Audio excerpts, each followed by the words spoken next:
దారువు మరియు పోషక కణజాలాల్లో సరఫరాను ఒకసారి గమనించండి.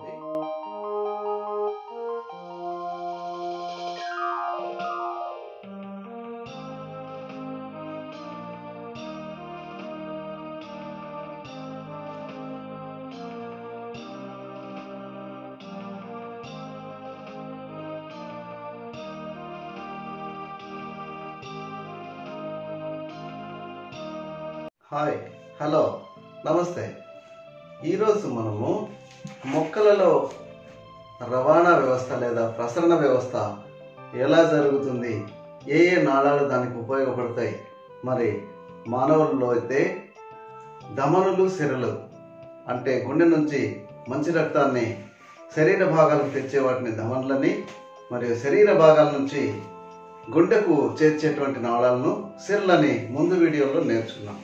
మరి అలాగే మొక్కలలో రవాణా ఆహార పదార్థాలు కానీ నీటి రవాణా కానీ చేయడానికి రెండు రకాలైనటువంటి ప్రత్యేకమైనటువంటి నాళాలు ఉన్నాయి.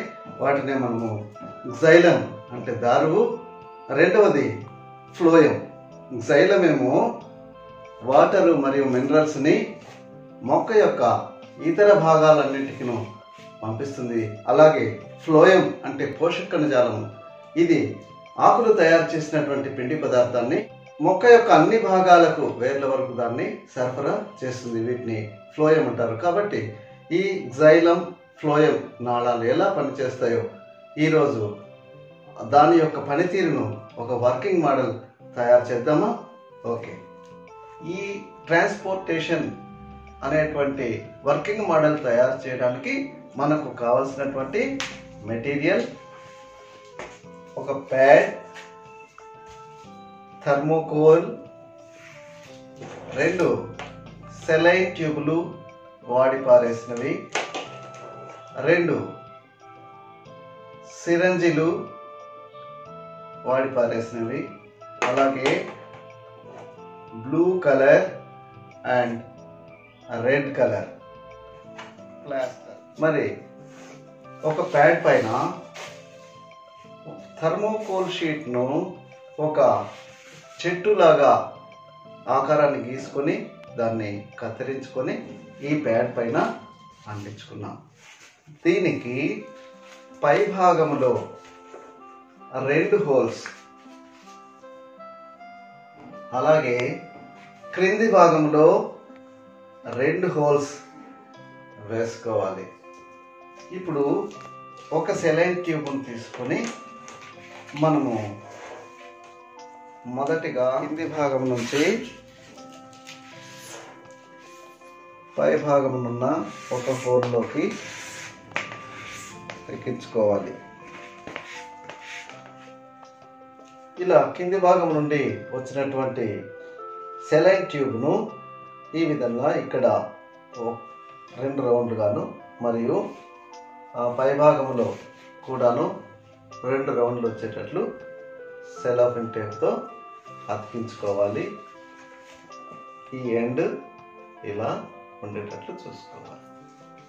రెండవ సెలైన్ ట్యూబ్ను మనం మొదటి దానిని క్రింది హోల్ నుంచి స్టార్ట్ చేసి ఎక్కించినాము.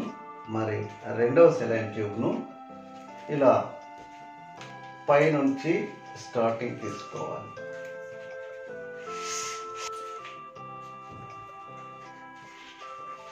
ఇలా రెండవ హోల్లో కింది భాగంలో ఎండ్ చేసుకోవాలి.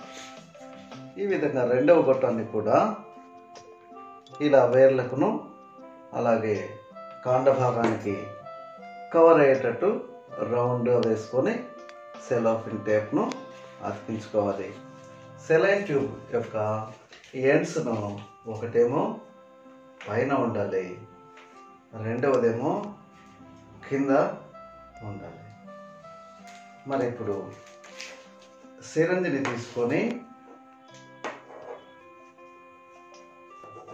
ఇలా 2 సిరంజిలలోనూ 2 రంగులను ఎక్కించుకోవాలి. మరి ఇప్పుడు రెడ్ రంగు సిరంజిని ఇలా కింది భాగంలో ఉండేటువంటి ఎండ్కు ఇలా ఎక్కించుకోవాలి. మరి రెండవ సిరంజిని అంటే బ్లూ కలర్ను పై భాగంలో ఉన్నటువంటి ఎండ్కు ఎక్కించుకోవాలి. ఇప్పుడు మనము రెడ్ కలర్ సిరంజిని ప్రెషర్ ఇచ్చినప్పుడు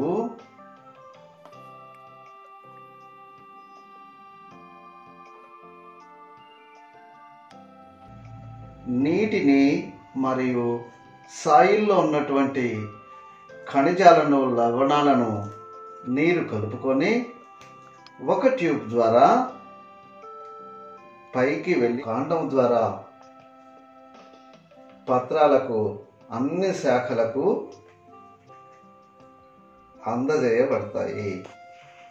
ఈ విధంగా భూమిలోని నీటిని మరియు ఖనిజాలను వేర్లు గ్రహించి మొక్క యొక్క అన్ని భాగాలకు సరఫరా చేయబడుతుంది. ఈ గొట్టాన్ని మనము గ్జైలం లేదా దారుగా చెప్పుకోవచ్చు. కాబట్టి దారు కణజాలం లేదా దారు నాళాలు మొక్కకు నీటిని మరియు ఖనిజ లవణాలను సరఫరా చేసేటువంటి గొట్టంగా చెప్పుకోవచ్చు. మరి ఇంకొకటి ఇది గమనించండి. ఇప్పుడు మొక్క యొక్క పై భాగము నుండి అంటే ఆకుల నుండి, అంటే ఆకులలో తయారైనటువంటి ఆహార పదార్థం మొక్క యొక్క ఇతర భాగాలకు అంటే కాండము, వేర్లకు, అన్ని భాగాలకు ఇంకొక రకమైనటువంటి గొట్టము ద్వారా సరఫరా చేయబడుతుంది.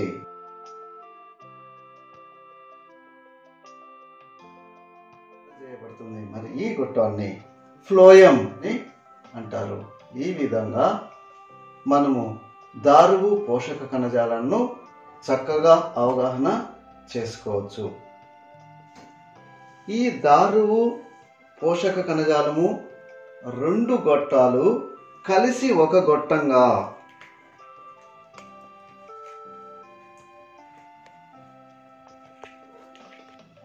ఇలా ఈ దారువు పోషక కణజాలాలు రెండు కూడాను ఒకే గొట్టంలాగా మొక్కలలో అమరి ఉంటాయి.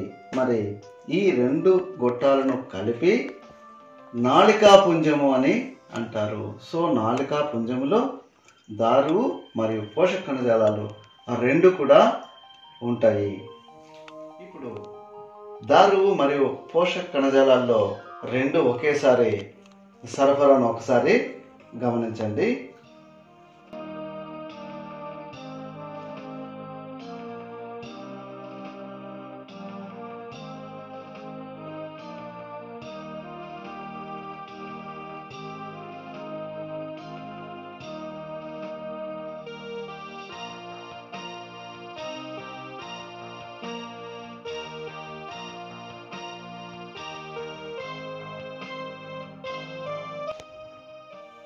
ఈ విధంగా మొక్కలలో జరిగేటువంటి ట్రాన్స్పోర్టేషన్, ఫుడ్ కానీ వాటర్ కానీ దారువు, జైలం లేదా పోషక కణజాలము అనగా ఫ్లోయం అనేటువంటి రెండు నాళాల ద్వారా సరఫరా జరుగుతుందని మనము ఈ వర్కింగ్ మోడల్ ద్వారా చక్కగా నేర్చుకోగలిగినాం.